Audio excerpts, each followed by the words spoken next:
प्रकृति हमारे जीवन का मूल है। जैसे वन्य जीव, पेड़ पौधे, जल, भूमि, वायु, मानव, ये सब पर्यावरण का एक भाग है।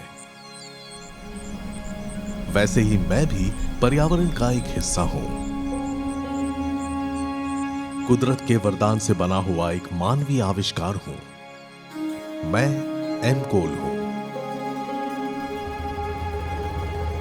जो पर्यावरण का समतोल बनाए रखने में मदद करता है। एक कोयला पर्यावरण का समतोल कैसे बना सकता है? कोयला स्वास्थ्य समस्याएं पैदा करता है। कोयला वायु प्रदूषण का कारण बनता है।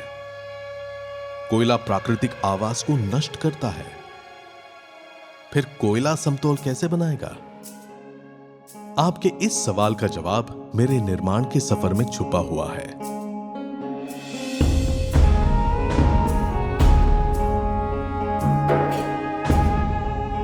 यह सफर ऊर्जा में संपूर्णता का है, किसानों में सशक्तिकरण का है, गांव में रोजगार निर्मित का है, देश की आर्थिक उन्नति का है। यह सफर पर्यावरण की रक्षा का है। मेरा यह सफर जैविक खेती से शुरू होता है। नेपियर घास मेरे उत्पादन का सबसे महत्वपूर्ण हिस्सा है। यह फसल उगाने में ज्यादा मेहनत नहीं लगती और इसकी फसल मिट्टी को सशक्त बनाती है। फसल पूरी तरह से तैयार होने के बाद उसे नैसर्गिक तरीके से सुखाया जाता है।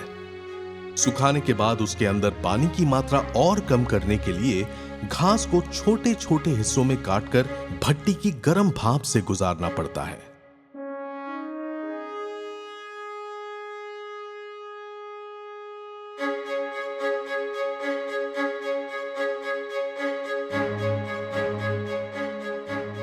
भट्टी में किसी भी तरह के ईंधन और लकड़ी का इस्तेमाल नहीं होता।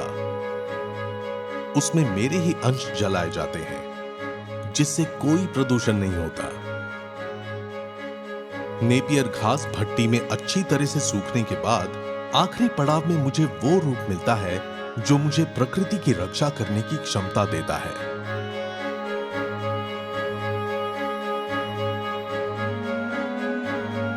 मैं अपने आप पर गर्व महसूस करता हूं कि मैं एक सामान्य कोयला और लकड़ी से बेहतर जलकर कम से कम राख उत्पन्न करता हूं, जिससे मैं पर्यावरण को प्रदूषण और मानव शरीर को हानिकारक बीमारियों से दूर रखता हूं। हाल ही में आईपीसीसी ने मानवता के लिए कोड रेड की घोषणा की है और इस चेतावनी को नजरअंदाज करना हमारी भूल होगी। प्रकृति की सुरक्षा और संरक्षण का साथ देना हमारी जिम्मेदारी है और इसी के लिए मेरा जन्म हुआ है। चलिए अपने आने वाली पीढ़ी के लिए कुछ बेहतर करते हैं। एम कोल का इस्तेमाल करके उन्नति की ओर एक कदम बढ़ाते हैं।